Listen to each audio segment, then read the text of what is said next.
안녕하세요. 모자란 글솜씨로 사연글을 쓰게 된 30대 후반의 지방 사는 평범한 여자입니다. 혹시 인생에 잊지 못할 음식이 있나요? 맛있다거나 좋아서가 아니라 이 음식을 먹을 때마다 운수가 좋지 않았다던가 나쁜 일이 있었던 일 같은 거요. 저에게는 그런 음식이 딱 하나 있어요. 많은 사람이 평생에 한 번은, 아니 매년 먹고 좋아하는 미역국이에요. 제 이혼과 이 미역국은 떼어놓을 수 없는 관계거든요. 제가 왜 미역국을 싫어하게 되었는지 여러분께 차분히 들려드릴게요. 저는 남편과 동갑으로 소개팅으로 만났어요. 남편도 저도 평범한 회사원에 지방에서 일하고 있었죠. 저는 본래 지방에서 살았었고 남편은 지방까지 일하러 온 경우였어요. 그렇게 저희는 1년 반의 연애를 거쳐 결혼하게 됐어요. 제가 결혼할 당시에만 해도 저의 친정아버지는 건축업으로 리모델링을 하며 돈을 벌고 계셨어요. 어머니는 오래전 돌아가셔서 아버지가 재혼하지 않고 저를 키우며 고생 많이 하셨어요. 제가 결혼할 때도 아버지는 그나마 벌어두었던 돈으로 낡아 빠져 못 쓰는 집을 한 채 사서 허물고 새로 예쁘게 지어주셨었죠. 1년을 고생하며 지어주신 게 저희 신혼집이었어요. 당연히 집 명의는 제 명의였고요. 고마움과 기쁨을 담았고 남편도 당시 아버지께 감사하다고 했었어요. 그러나 저희 결혼하고 4년이 지났을 무렵 아버지가 일을 하다 다치셨어요. 다시 돌아가고 못하고를 결정할 수준이 아니라 병원에 입원하고 안 하고를 결정할 수준이었기 때문에 저는 그때부터 아버지의 병고안에 매달려 있었어요. 아침 일찍 일어나 집안일을 끝내고 출근해서 일하고 저녁에는 아버지 병수발을 들고 이게 저의 생활이었죠. 당시 저희는 임신이 잘 되지 않은 상황이어서 애를 가지려고 노력하던 차였는데 아버지의 병 때문에 시기가 계속 늦춰지고 말았어요. 그래도 남편의 일에 지장이 없도록 냉장고에는 반찬을 가득 만들어두고 주말에는 일찍 돌아와 남편과 함께 했죠. 그러나 아버지의 입원이 길어지자 남편은 물론 시댁과의 트러블이 계속 생기더군요. 어쩔 수 없다고 생각했어요. 2마리의 토끼를 잡는 건 무척 어려운 일이잖아요. 게다가 시댁은 악착같이 돈을 모아서 알부자가 된 사람들이라 시간을 금으로 아는 사람들이었거든요. 그 사람들에게 저의 병수발은 그야말로 시간을 허공에 뿌리는 것과 같다고 했어요. 시댁은 결혼할 때도 모은 돈을 아껴 썼어요. 그래서 원하던 결혼식도 하지 못했죠. 그때마다 돌아온 말은 엄마도 안 계시니 뭘 모른다는 말이었어요. 그때 왜 그 말을 참았는지, 차라리 화를 내고 결혼하지 않았더라면 더 나을 뻔했을지도 모른다고 생각해요. 그렇지만 당시에 저는 어렸고 이 결혼을 무르기에는 너무 멀리 왔다는 생각을 했죠. 결혼식 이후로는 시모가 친정에 대해 나쁜 말을 해도 꾹 참았어요. 시모가 어떻게 말하든 저는 외동딸로 아버지의 병고안을 멈출 수 없었고 그렇게 어영부영 시간은 흐르고 있었어요. 하루는 바쁘게 생활하다 저녁에 문득 달력을 보았는데 제 생일이었더라고요. 제 생일은 남편 생일보다 일주일 앞이었기 때문에 남편 생일을 생각하다 제 생일을 눈치챈 거죠. 하지만 이미 시간은 늦었고 그날 남편은 들어오지 않았어요. 문자로 제게 오늘 야근해야 해서 늦는다는 문자가 도착해 있었을 뿐이죠. 저는 한숨을 푹 쉬었어요. 그래, 바쁘면 그럴 수 있지. 그게 제 생각이었어요. 솔직히 이때쯤에는 그런 거 하나하나에 의미 부여하며 나를 챙겨주지 않은 남편을 탓할 힘도 의지도 없었어요. 게다가 나이가 30대에 내 생일 안 챙겨줬다며 투정 부르는 것도 웃기잖아요. 저는 그냥 이번 생일은 그냥 넘어가자 하고 편하게 생각했어요. 그래도 남편 생일은 챙겨줘야겠다 싶었는데 하필이면 그날 아버지 수술 날짜가 잡혀 있었어요. 남편과 함께 있었으면 했지만 아버지의 보호자가 저뿐이니 어쩔 수 없이 아침에 남편 미역국을 한솥 해놓고 냉장고에는 찜갈비와 잡채를 미리 해두었어요. 저는 탁자 위 쪽지에 용건과 축하한다는 말을 써놓고 병원으로 향했어요. 아버지의 수술은 그리 성공적이지는 않았어요. 그냥 상태를 지켜볼 수밖에 없다는 상황이었죠. 아버지가 정신을 차릴 때까지 병원에 있다 보니 이미 저녁 시간대가 되었더군요. 아버지는 매번 이곳에 와 있는 딸에게 고마워하면서도 미안한 마음을 가지신 것 같았어요. 저에게 가장 많이 한 말이 자신이 제게 짐이 된 것 같다는 표현이었죠. 저는 그런 말 하지 말라고 웃으며 아버지를 달랬어요. 남편이 잘해준다. 걱정할 거 없다. 그 사람이 나 대신 집안일도 잘해준다. 이렇게 거짓말을 늘어놓으면서요. 아버지가 걱정할 만한 일을 전하고 싶지는 않았어요. 제가 한 말이 거짓말이라 하더라도 아버지에게 마음의 위안이 될 수 있었다면 다른 거짓말도 많이 했을 거예요. 그렇게 저녁 9시쯤 저는 집에 도착했어요. 지친 몸을 이끌고 집 안에 들어서는데 현관에 신발이 가득하더군요. 평소보다 많은 신발에 이 늦은 시간에 누가 왔나 싶어서 안으로 들어갔더니 시모, 시부, 남편까지 거실에서 TV를 보며 저를 기다리고 있었더군요. 어머님, 아버님, 당신까지 오늘 무슨 일 있었어요? 왜 저희 집 거실에서... 너 여태껏 어디서 놀다 왔어? 놀다 오다뇨. 오늘 아버지 수술 날짜 잡혀서 아버지 수술하는 거 기다리고 깨시는 것까지 보고 왔어요. 허구한 날 그놈의 아버지. 예, 너는 아직까지 결혼한 게 실감이 안 나니? 출가 외인이라는 말이 왜 생겼는지 몰라? 너 시집 오면 우리 집에 충성해야 하는 거야, 충성. 제가 충성을 안 하는 게 있었나요? 시댁 어르신들 생신 때든 어버이날이든 추석 명절에도 꼬박꼬박 가고 김장도 빠진 적 없고요. 일주일에 한 번씩 꼬박꼬박 전화도 드리는데 제가 뭔가 모자란 게 있었나요? 너희 아버지한테 너무 목매는 거. 아무리 사돈어른이 혼자서 힘들게 사신다고 해도 너는 우리 집에 더 노력을 해야 하잖아. 너 오늘 네 남편 생일인데도 다 잊어버렸더라. 내가 그 이야기를 듣는데 어찌나 마음이 아팠는지 모르지? 내가 얘를 어떻게 키웠는데, 그렇게 정성을 다해서 키웠는데 네가 어떻게 애 생일날 미역국 하나 안 끓여줄 수가 있어? 너희 아버지가 그렇게 대단하니? 그렇다고 내 아들 핍박할 이유는 없잖아. 이럴 거면 결혼을 왜 했니? 혼자서 홀아버지 모시고 쭉 살면 됐지. 어머님, 제가 왜 남편을 핍박해요? 당신 설마 지금 내가 생일상 안 차려줬다고 부모님 모셔온 거야? 나이가 35인데 나한테 이야기하면 될 걸 굳이 부모님까지 모셔와서? 저는 웃음밖에 안 나왔어요. 이 상황이 진짜 웃겼거든요. 나이 35에 마누라가 미역국 안 차려줘서 시모에게 일러바친 남편. 이게 무슨 꽁트인가 싶은 정도였죠. 실소가 실실 나오려는 걸 참으면서 남편에게 말했죠. 당신 혹시 밥 차려 먹으려고 생각은 했어? 내가 탁자에 쪽지 남겨놨는데 못 봤나 봐? 그제야 남편이 흠칫하더군요. 나도 밥 차려 먹으려고 했지. 그리고 쪽지? 난 못 봤는데. 이상하네. 밥 먹으려면 테이블을 봐야 하잖아. 그래서 일부러 수저통에 넣어뒀는데 아예 밥을 안 차려 먹었어?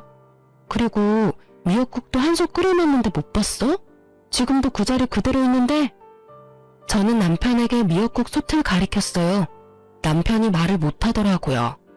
당신 생일에 아버지 수술이라 미안한 마음에 미역국이라도 끓여놓고 갔는데 아예 밥 먹을 생각 안 하고 밖에서 먹었나 보네? 그러면 냉장고에 있는 찜갈비랑 잡채도 못 봤겠네? 남편이 그 이야기에 우물쭈물하자 시모가 남편을 거들고 나섰어요. 아니, 만들어 놓기만 하면 뭐해? 같이 축하를 해줘야지. 생일을 챙긴다는 건 상대방을 존중해준다는 말이야. 넌 어떻게 된 애가 그런 기본적인 것도 몰라? 이렇게 미역국만 차리고 간다고 네 할도리 다 했다고 생각하나 본데 절대 그런 거 아니거든. 이 상황은 며느리 네가 잘못한 거야. 가족을 사랑한다는 마음이 없는 거지. 그 말에 툭 하고 제 이성이 끊겼어요. 참자 싶었거든요. 솔직한 말로 아버지 병원 왔다 갔다 하는 것만으로도 모든 체력을 다 써서 굳이 말다툼도 하고 싶지 않았어요. 그런데 갑자기 존중 어쩌고 하니까 더 열받은 거죠. 제 자식은 나한테 생일은커녕 새까맣게 잊고 있더니 감히 저한테 존중 따위를 노네요? 저도 열받아서 한마디 했어요. 존중요? 어머님은 제 생일이 언젠지 아세요? 시모가 입을 꾹 다물더군요. 아버님도 모르시죠? 여태껏 한 번도 저를 축하해 주신 적이 없으니까요. 그리고 당신은 내 생일 기억이나 해? 남편이 쭈뼛거리더니 그제야 아차 싶은 표정으로 말하더군요. 내 생일 일주일 전이잖아. 맞아. 그때 당신이 내 생일에 축하한다는 이야기 해줬어? 아니면 밥이라도 한 끼 사줬니? 아니면 선물이라도 줬어? 남편은 아무 말도 못했고 시모와 시부도 아차 싶은 표정이었어요. 당신이 내 생일을 잊었다는 거 나 아무 말 안 하고 넘어갔어. 나도 당신도 바빴던 데다가 그런 거 따질 나이도 지났으니까.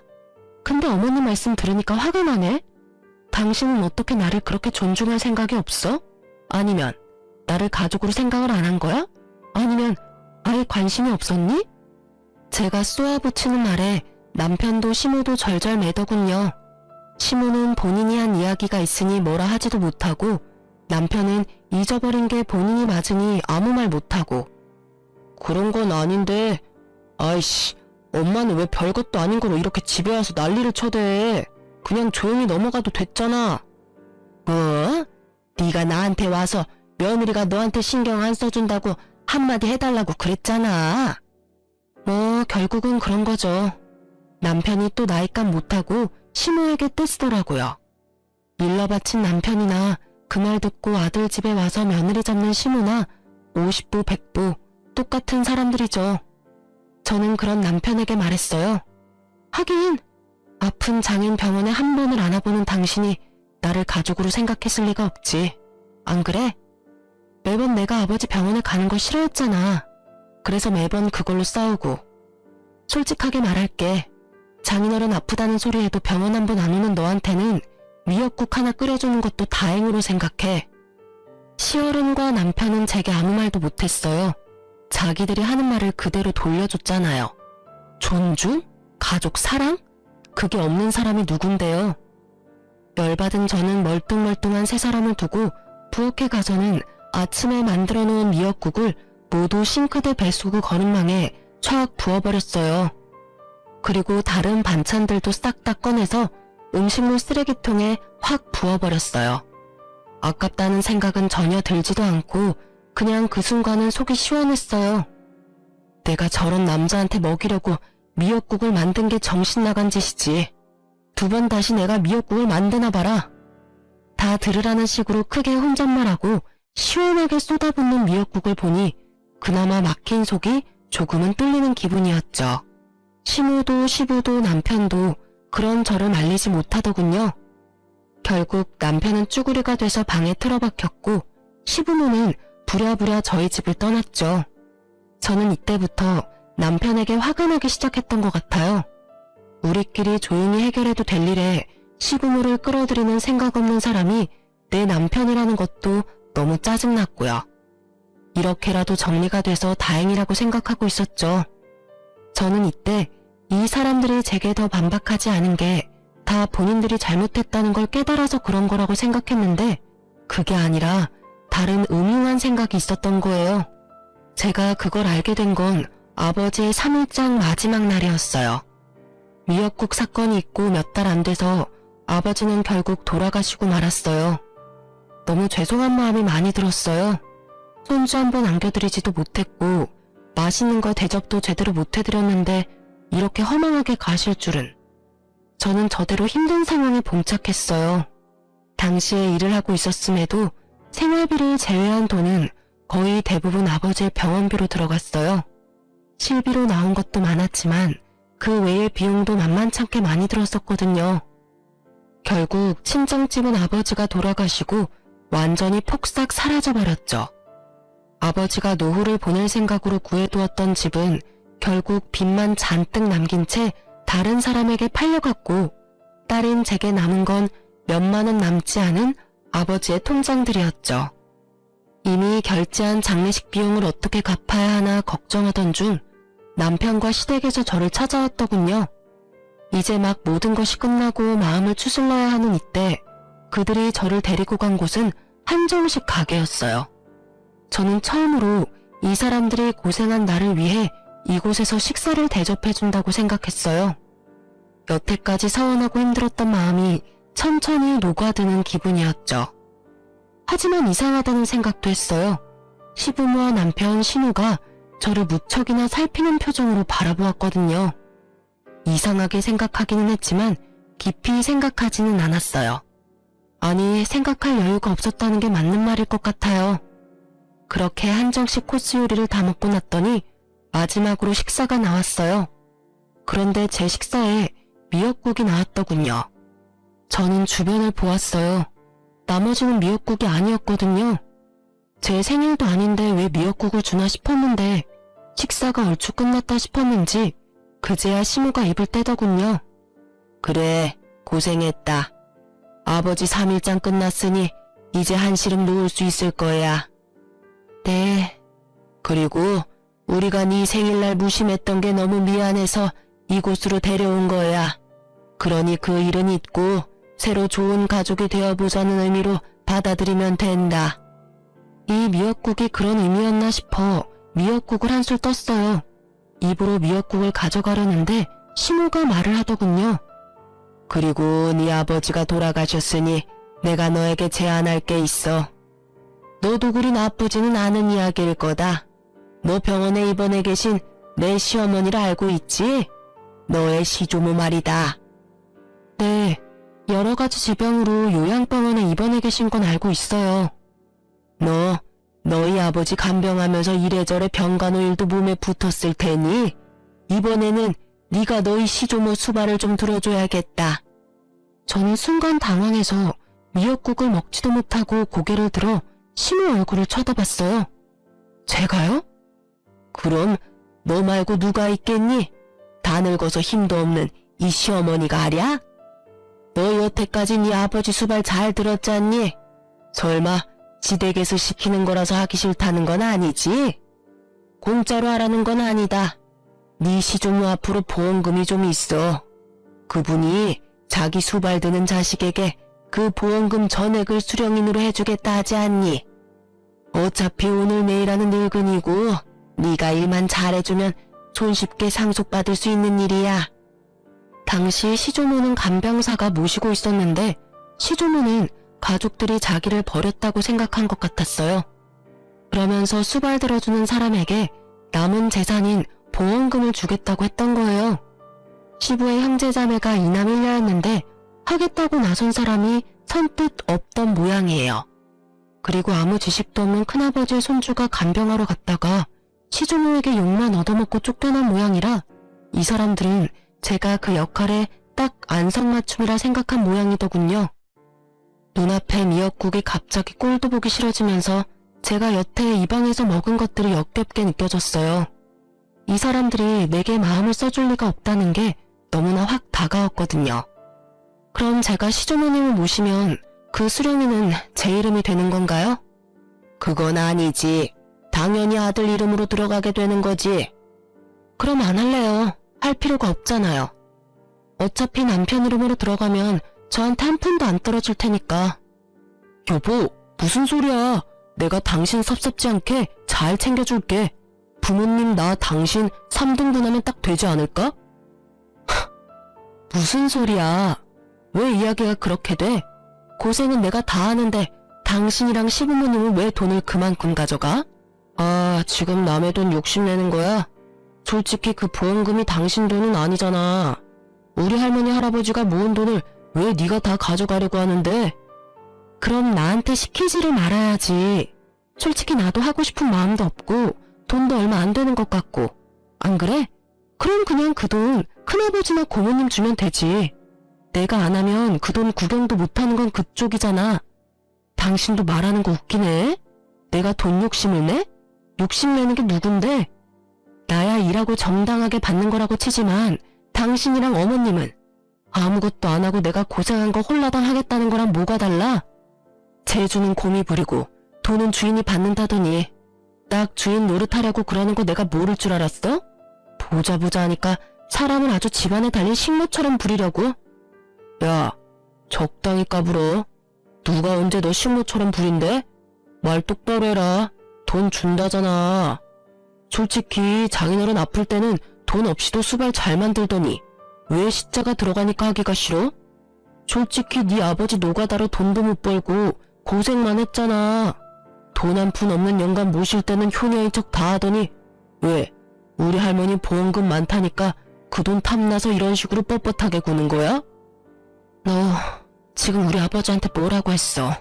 새끼야, 지금 네가 살고 있는 그 집도 그 노가다 하는 아버지가 준 집이다. 와, 네가 이런 식으로 생각하는 줄 알았으면 예전에 너랑 인연 끊어버리는 건데. 그리고 네가 돈 준다면 내가 그 수발되는 거 할 줄 알았어? 천만금, 아니 억만금을 줘도 나 그 집에서 수발 안 들어, 미친 새끼. 그 집구석에 자식 손주가 몇 명인데 내가 수발을 들어? 그리고 어떻게 된 집구석이 그 많은 사람 중에 한 사람 나서서 들겠다는 놈이 없어? 양심은 어디다 갖다 팔아먹었니? 남한테 대리호도 시키고 돈 빼내가는 도둑놈 같은 놈이 남의 아버지를 욕해? 그만해라. 너 남편한테 그런 말버릇은 너무하지 않니? 그리고 하기 싫으면 관둬. 대신 그거 하기 싫으면 이혼해. 어차피 우리도 너한테 정 같은 거 없어. 가족이 서류로 연결만 된다고 가족이니? 끈끈한 피가 없이는 가족이 못 되는 거야. 너 대신 우리도 좋은 며느리 찾아볼 테니까 너도 네 갈 길 가. 보자 하니 아주 남편을 쥐잡듯 잡고 있어. 너는 시부모가 눈 시퍼렇게 뜨고 보고 있는데도 아주 남편을 잡는구나. 생각이라는 게 있긴 하니? 이혼하라고 그러면 제가 겁나서 예, 수발 들게요 할 줄 알았나 봐요. 근데 어쩌죠? 저도 이제는 더 이상 그쪽 집안이랑 상종도 안 하고 싶은데 자식 새끼를 어떻게 키우면 저렇게 장인어른한테 막말하는 놈으로 키울 수가 있어요? 게다가 여태껏 그런 성격도 잘 숨기고 있었네. 우리 집에서 편하게 들어와 살면서 열심히 우리 아버지 씹었겠네? 노가다 하는 영감이 해준 집에 돈 한 푼 없이 얹혀 들어와서 살았던 주제. 이혼할 테니까 오늘 내로 당신 짐 챙겨서 나가. 나 당신이랑 같이 사는 거 완전 징그럽고 더러워. 제 말에 벙친 건 남편이었어요. 갑작스레 이혼 이야기가 오가니 본인도 놀란 듯 하더라고요. 뭐 놀란 건 시부모도 마찬가지였지만요. 이혼하라고 하면 제가 겁나서 알겠노라 할 줄 알았나 보더라고요. 그런데 어느 딸이 아버지 모욕당하는데 가만히 있어요? 그런데 남편이 저한테 한숨을 쉬며 진짜 동정심 가득한 표정을 지으며 말하더군요. 당신 지금 제정신이야? 이 집 팔아봐야 얼마 안 나와. 그리고 어차피 재산 분할하면 이 집 판 금액도 나눠야 하고. 어차피 여기서 나쁜 건 당신인데 왜 당신이 당당하게 이혼하자고 하는 건데? 너 돈 있어? 어차피 당신 아버지 병수발 든다고 돈 다 썼을 거 아니야. 괜한 고집 부리지 말고 그냥 하겠다고 해. 그러면 완만하게 끝날 일이잖아. 이혼은 당신 어머니가 하라고 했고 나쁜 건 내가 아니라 너고. 나를 유책 배우자로 만들고 싶은 모양인데 시댁 병수발 강제로 들라고 하는 거 문제 있는 거 몰라? 그리고 남의 아버지 모욕한 것도 문제 있고 나 동정하기 전에 당신부터 동정하는 게 어때? 지금 이 집에서 나가면 어차피 당신 시댁 들어가거나 전세 월세 가야 할 텐데 당신도 돈 그리 많은 건 아니잖아. 안 그래? 오지랖 넓게 내 걱정은 하지 마. 나 알아서 할 테니까. 제 말에 남편도 시부모도 마치 저를 정신 나간 사람처럼 보더군요.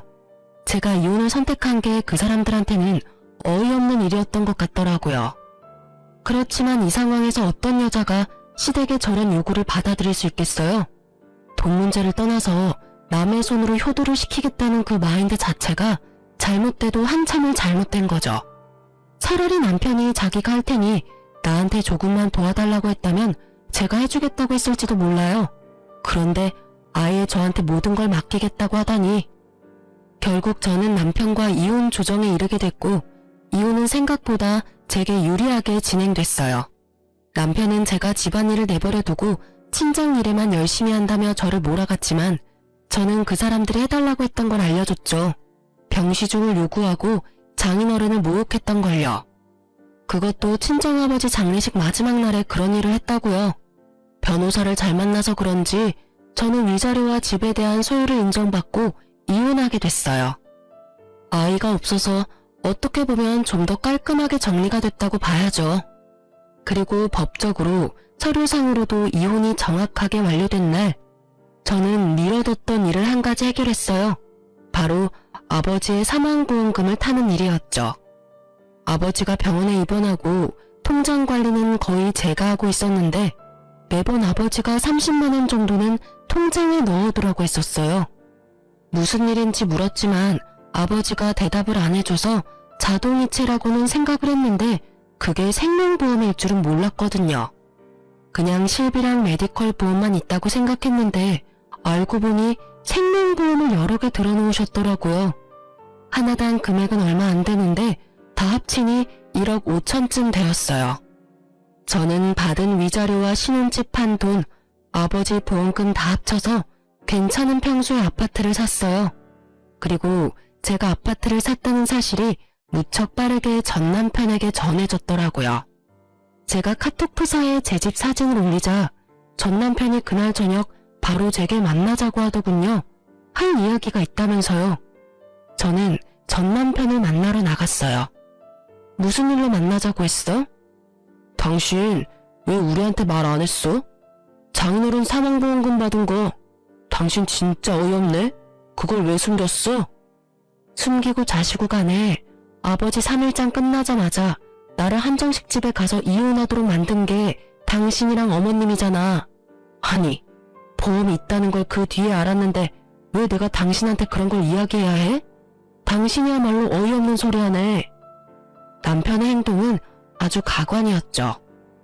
마치 우리 아버지 사망보험금이 자기 것이라도 된 양 행동하는 게 너무 웃겼죠. 난 당연히 그거 물어볼 수 있지. 솔직히 이혼하기 전에 그 보험금 있다는 거 알았으면 이렇게 이혼할 상황까지 안 갔을 수도 있잖아. 나도 좀 더 관대한 마음으로. 관대하기는 지랄하고 자빠졌네. 이건 무슨 똥 같은 소리야? 뭐 잘못 먹었어?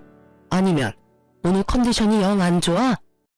우리 아버지 보험금이 있다는 사실이 왜 우리 이혼에 영향을 끼칠 수가 있어? 설마 당신 그 돈 탐났어? 그래서 내가 그 돈으로 집 사니까 이렇게 뛰어와서 왜 보험금 있던 거 말 안 했냐고 지금 나한테 따지는 거야? 탐났냐니 사람을 뭘로 보고? 탐이 난 게 아니라 당신이 그런 사실을 숨겼다는 사실에 화가 난 거야. 그 돈이 있었다면 당신이 장인어른 수발 들어갈 때 우리 엄마가 아무 말도 안 했겠지. 솔직히 돈도 안 나오는데 가서 힘만 쓰면 뭐해? 우리는 다 당신 생각해서 그런 말 한 거라고. 그럼 돈만 나오면 뭐든 해도 되고 돈 안 되는 일이면 부모라도 무시해라 뭐 이거야? 와, 대단한 가족이네. 대단해. 당신은 그럼 어머님이 아파서 죽어가도 돈이 안 되면 모시지도 않을 거라 이거지? 어머님이 들으시면 참 좋아하시겠다. 그치? 대놓고 빈정거리는 제 모습을 보더니 남편이 버럭 화를 내더군요. 그런 말이 아니잖아. 다 당신 생각해서 한 말이라고. 솔직히 그 보험금도 원래라면 반 나눠야 하는 게 정상이고. 우리 아버지 보험금 10원짜리 한 장도 가져갈 생각하지 마. 네가 양심 있는 새끼면 여기 와서 이러는 것도 진짜 말이 안 되는 거거든? 양심이 없으니 여기 와서 내내 보험금 이야기만 하고 있지, 나쁜 놈아. 네가 뭐가 그렇게 잘났어? 넌 뭐가 그렇게 잘났는데 힘들게 일해서 번 돈으로 넣은 보험금 네가 달라고 하는데 우리 아버지 생일날 선물은 해줘봤니? 아님 아버지 아플 때 병원에 얼굴 비추기를 했어? 생각할수록 네가 우리 아버지한테 못한 것만 생각나는데 잘한 거 있으면 말 좀 해줄래? 그런 놈이 뭐? 보험금? 아주 지랄을 해요, 지랄을. 내가 아버님한테 뭘 그렇게 못했는데 솔직히 남들 하는 만큼은 했잖아. 네가 무슨 말을 해도 나는 네가 그 돈 혼자 다 먹으려고 그러는 것으로밖에 안 보여. 결과가 그렇잖아. 장인어른도 나한테는 아버님인데 왜 네가 그걸 다 가져가냐는 거지. 아, 말도 안 통하는 새끼. 이 돈이 왜 네 돈이야. 내가 혼자 다 먹든 다 날리든 그건 다 내 거야. 아버지가 내 명의로 넣어뒀다고. 아버지 목숨값을 왜 너한테 줘? 너 내가 우리 아버지 병수발할 때 매번 띠꺼운 얼굴로 내가 병원 가는 거 싫어했지? 너뿐만이 아니야. 너희 집 가족들 다 똑같이 나한테 그런 표정이었지. 쓸데없는 짓 한다고, 돈 안 되는 짓 한다고. 시댁보다 친정 우선시한다고. 근데 그렇게 말하고 그렇게 행동한 주제에 이제 와서 우리 아버지 보험금 달라는 건 너무 뻔뻔한 거 아니야? 아니지. 뻔뻔한 걸 넘어서서 완전 강도 새끼 아니냐고. 뭐? 강도? 너 지금 말 다 했어? 네가 지금 큰돈 생겼다고 완전 기고만장해서 일어나 본데 이혼한 거 내가 물릴 거야. 그 돈을 이유로 변호사한테 알아보고 그 돈까지 타낼 수 있는 방법 찾을 거라고. 그딴 방법이 있겠어? 이게 내가 결혼하면서 모은 재산이 아니라서 분할 재산에 안 들어가는데 뭘 알지도 못하면서 얼마나 당당하고 아는 척하는지. 우리 아버지 노가다나 뛴다며 모욕적인 말할 때는 언제고 이제 와서 아빠 목숨값을 노려? 넌 진짜 인간도 아니야. 쓰레기지 쓰레기. 내가 미친년이지. 저런 놈도 전 남편이라고 나한테 사과할 줄 알고 나왔더니 사과는커녕 자기 돈도 아닌 돈 내놓으라고 생떼를 쓰러 온 줄도 모르고. 제 말에 적지 않은 충격을 받았는지 남편 놈은 그 자리에서 자기 변호사한테 전화해서 물어보더군요. 이혼이 결정되고 나서 알게 된 재산, 그것도 수령인이 내 이름으로 된 보험금, 그걸 나눌 수 없다는 이야기를 들었는지 전 남편은 씩씩거리며 그런 법이 어딨느냐고 변호사를 다그치고는 전화를 뚝 끊어버리더라고요. 그러고는 저를 노려보면서 한마디 하더군요. 더럽고 치사해서. 나도 그딴 돈 필요 없어. 혼자 사는 거 불쌍해서 와줬더니 사람을 날강도로 만들고 있어. 여태껏 돈 얘기 실컷 해놓고 이제 와서 뭘 내가 불쌍하대. 너야말로 불쌍하지. 돈도 없고 집도 없고. 이제 와이프도 없는 이혼남 아니냐고. 아니지. 그래도 너한텐 자랑스러운 부모님이 있잖아. 병시중 싫어서 며느리 써먹고 보험금 가로채려던 부모. 그 부모가 그 모양이니 너가 가정교육을 똑바로 받았을 리가 없지. 한껏 비아냥거리는 제 말에 화가 났는지 전 남편은 이쪽은 아예 보지도 않고 자리를 뜨더군요. 자기가 만나자고 해놓고는 맘대로 안 되니 멋대로 떠나면서 제가 불쌍해서 와줬다는 전 남편을 보며 참으로 헤어진 게 잘한 일이라는 걸 실감했어요. 저런 찌질이 수전노 같은 인간이랑 같이 살았던 시간이 아깝다고요. 그런데 전 남편의 공격이 끝은 아니었어요. 그날 저녁 이후로 시모가 전화 왔더라고요. 너 이 싹수도 없고 돈만 밝히는 년, 너 일부러 이혼하자고 한 거 아니니? 그 돈 다 혼자 먹으려고. 모자지간 아니랄까봐 말하는 게 똑같더라고요. 돈을 왜 먹어요? 그리고 제일 먼저 이혼 이야기 꺼낸 거 어머님인 거 잊으셨어요? 저는 당신 말대로 한 것뿐이에요. 이혼하라고 하길래 더 이상 그 집안 사람들이랑 상종도 하기 싫어서 이혼하겠다고 답한 것뿐이라고요. 그리고 그때는 아버지 보험금 있는지도 몰랐거든요. 그러게 마음을 좀만 더 곱게 쓰시지 그랬어요. 그랬으면 제가 전 남편과 그 돈을 나눴을 수도 있었을 텐데. 아니지. 조금만 더 늦게 저한테 그런 요구를 했으면 그 돈의 행방이 좀 달랐을지도 모르죠. 뭐 어느 쪽이든 어머님과 전 남편이 잘못했다는 건 누가 봐도 확실한 일이잖아요? 그걸 가지고 저한테 책임 전가하지 마세요. 말이라도 못하면 밉진 않지. 꼬박꼬박 말대꾸해. 그래, 돈 좀 가지니까 아주 네가 왕이라도 된 것 같지? 그게 얼마나 가겠냐? 넌 곧 망할 거다. 그런 악담과 함께 시모는 수화기 너머로 카악 퇴하며 침을 뱉더라고요. 물론 저한테 튈 리는 없겠지만 시모의 의도대로 제 기분만큼은 아주 더러워졌죠. 망하든 잘되든 이제 상관없으니 더 이상 연락하지 마세요. 앞으로 연락하면 내용에 따라 경찰에 신고를 할 수도 있어요. 결국 제 으름장에 시모도 전화를 뚝 끊어버렸어요. 그렇게 한 소리 퍼붓고 나니 그래도 마음이 조금은 후련했어요. 그 뒤로 연락도 없어서 저는 평화롭게 지내고 있었어요. 아니요, 평화로운 척했죠. 필사적으로. 있는 게 이기는 거라고 생각하면서 말이죠. 그렇게 몇 달이 지난 뒤 저는 전 남편과 아주 어이없는 재회를 하게 됐어요. 그날은 오랜만에 미역국을 만든 날이었어요. 저는 아파트 화장실에 문제가 발생해서 인테리어 업자를 부른 상태였어요.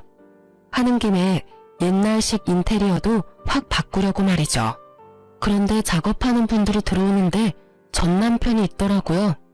저랑 전 남편 둘 다 순간 어안이 벙벙해서 당황했지만 아무 일 없는 척하며 그들을 대했어요. 전 남편도 다른 사람들과 똑같이 작업복을 입고 있더군요. 그걸 보는데 처음에는 당황해서 말도 안 나왔지만 계속 보다 보니 웃음이 계속 나올 것 같더라고요. 저희 아버지 노가다 한다며 욕해놓고는 본인이 이혼한 지 몇 달 만에 비슷한 사람이 돼서 나타났으니 말이죠. 저도 전 남편도 다른 사람들 있을 때는 아무 말 하지 않았어요. 그리고 점심시간에 다른 사람들이 식사를 하러 간 틈에 저와 전 남편은 이야기를 나눌 수 있었어요. 여기가 당신 집인지는 몰랐어. 좋은 곳에 집 얻었네?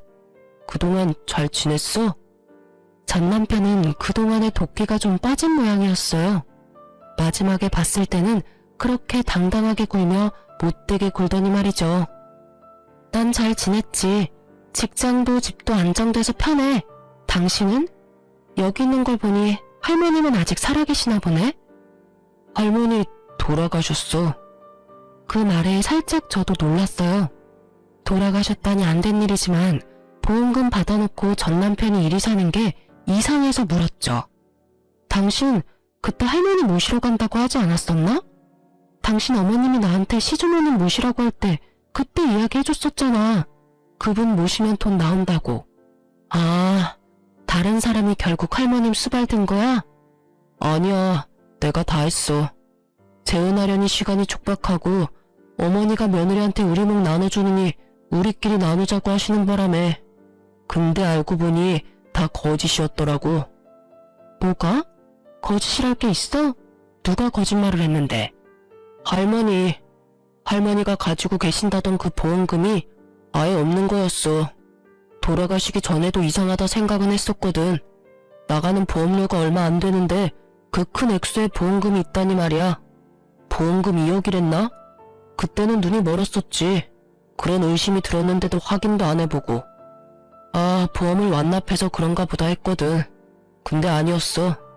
아예 생명보험 자체가 없었더라고. 설마. 제 말에 남편이 쓴웃음 지으며 말하더군요. 보험이 없었으면 차라리 나을 뻔했지. 근데 애매한 보험 하나가 있는데 거기서 할머니 돌아가시자마자 보험 대출 받은 거 갚아야 한다고. 결국은 가족들끼리 돈 보태서 갚고. 근데 어차피 얼마 안 되는 보험이면 대출 금액도 얼마 안 됐을 텐데 갑자기 이렇게 돈이 없어질 리 없잖아. 월급에서 갚으면 금방 갚을 돈인데. 예리하네. 사실 할머니 보험금 이야기만 믿고 일 그만두고 사업을 크게 벌렸거든.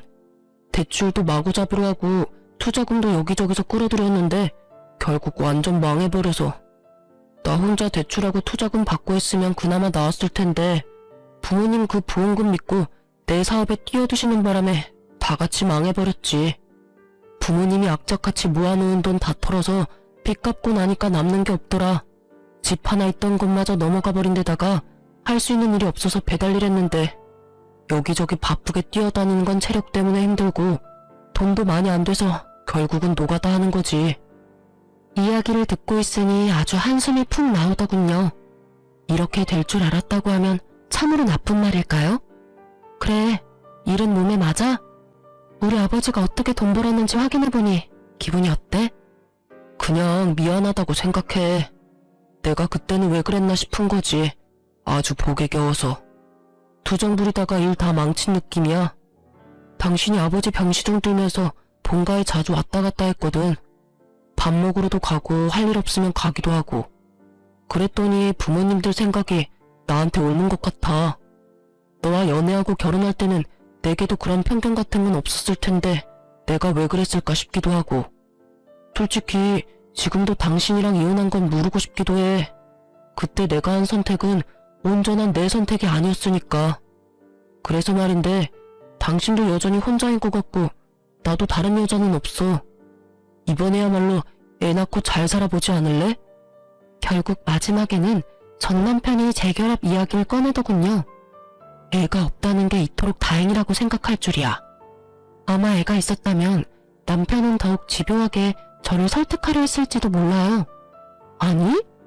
나는 당신이랑 다시 살 생각이 전혀 없어.